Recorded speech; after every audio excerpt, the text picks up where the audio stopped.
नमस्कार साथियों, स्वागत है आप सभी का आपके YouTube channel keep going with GK में। दोस्तों, आज के इस वीडियो में हम भारतीय इतिहास के उन प्रमुख स्रोतों के बारे में बात करेंगे जो हमें प्राचीन भारत की राजनीति, समाज, धर्म और संस्कृति को समझने में मदद करते हैं।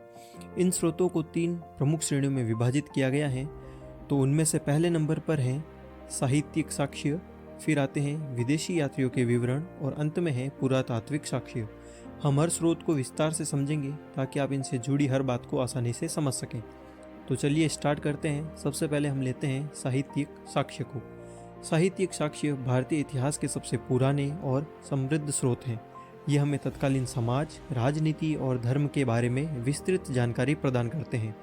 इन्हें हम 3 उप श्रेणियों में बांट सकते हैं। सबसे पहले आते हैं ब्राह्मण साहित्य, उसके बाद में ब्राह्मणेतर साहित्य और सबसे बाद में है लौकिक साहित्य। तो 1 बाय 1 सबके बारे में बात करते हैं। सबसे पहले हम लेते हैं ब्राह्मण साहित्य को। ब्राह्मण साहित्य वैदिक काल से जुड़े हुए हैं और इसमें धार्मिक, सामाजिक और सांस्कृतिक पहलुओं का वर्णन मिलता है। इसमें सबसे पहले हम 4 वेदों की बातें करते हैं। तो सबसे पहले नंबर पर है ऋग्वेद। ऋग्वेद सबसे पुराना वेद है और इसमें धार्मिक भजन, प्रकृति पूजा और वैदिक देवताओं का उल्लेख मिलता है। फिर आता है यजुर्वेद। इसमें यज्ञ और उनके अनुष्ठानों का विस्तृत विवरण दिया गया है। फिर हम सामवेद की बात करते हैं। यह वेद मुख्य रूप से संगीत और भक्ति पर आधारित है। और अंत में है अथर्ववेद।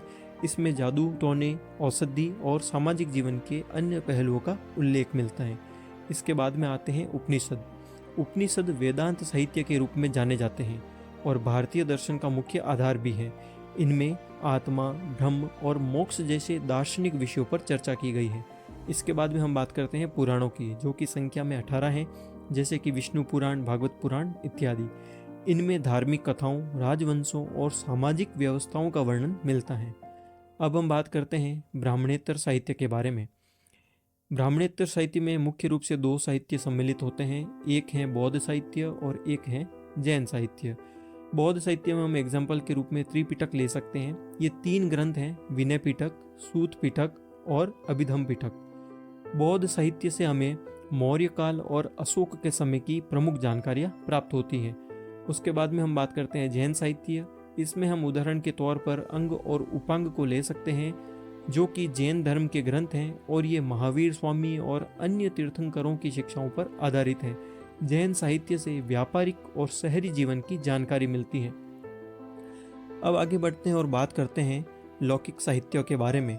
इसमें हम मुख्य रूप से 2 चीज़ों की बात कर सकते हैं। एक तो है महाकाव्य, जो कि प्राचीन समय के हैं, और दूसरे हैं उस समय के साहित्य और नाटक। महाकाव्य के अंदर हम मुख्य रूप से रामायण और महाभारत की बात करते हैं। रामायण जो कि वाल्मीकि जी द्वारा रचित है और एक आदर्श राजा और प्राचीन समाज के मूल्यों को दर्शाता है। भगवान श्री राम की कथा से हम सभी परिचित हैं।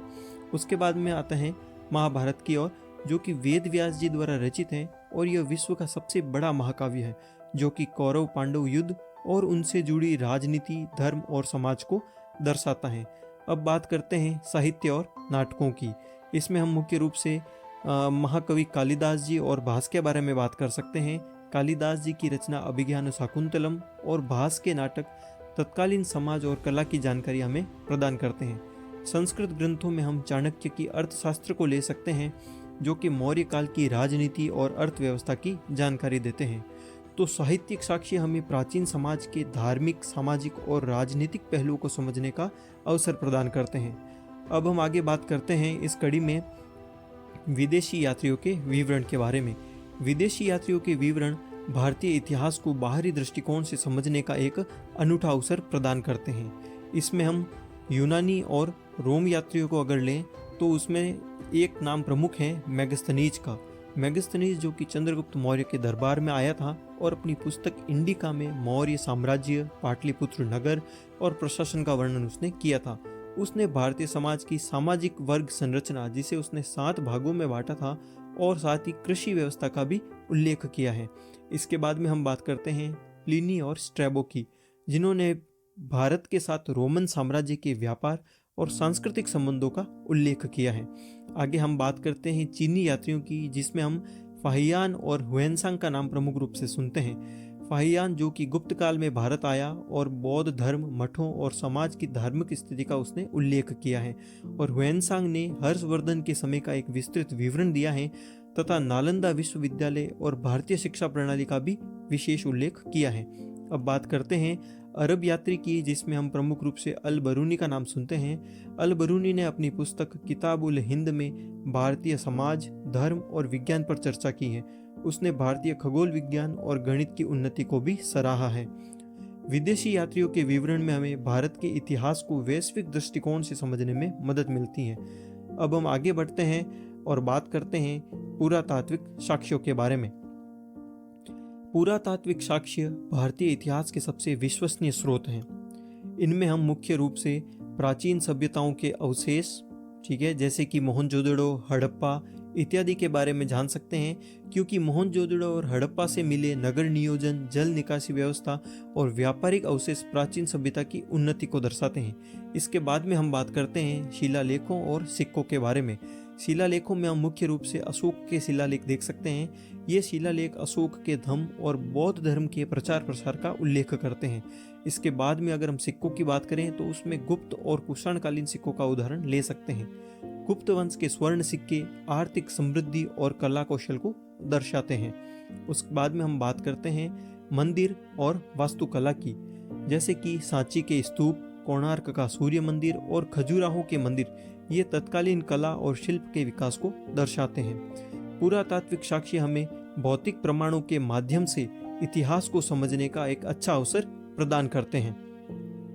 तो दोस्तों, ये भारतीय समाज और इतिहास को समझने के 3 प्रमुख स्रोत थे, जो कि साहित्यिक साक्ष्य, विदेशी यात्रियों के विवरण और पुरातात्विक साक्ष्य हैं। इन स्रोतों की मदद से हम प्राचीन भारत की समृद्ध संस्कृति, समाज और राजनीति को समझ सकते हैं। तो मैं आशा करता हूं कि ये जानकारी आपको पसंद आई होगी। अगर हाँ, तो इस वीडियो को लाइक करें, ज़्यादा से ज़्यादा इसे शेयर करें और चैनल को सब्सक्राइब करना ना भूलें। अगले वीडियो में एक और दिलचस्प विषय के साथ हम मिलेंगे। तब तक के लिए कीप गोइंग। जय हिंद।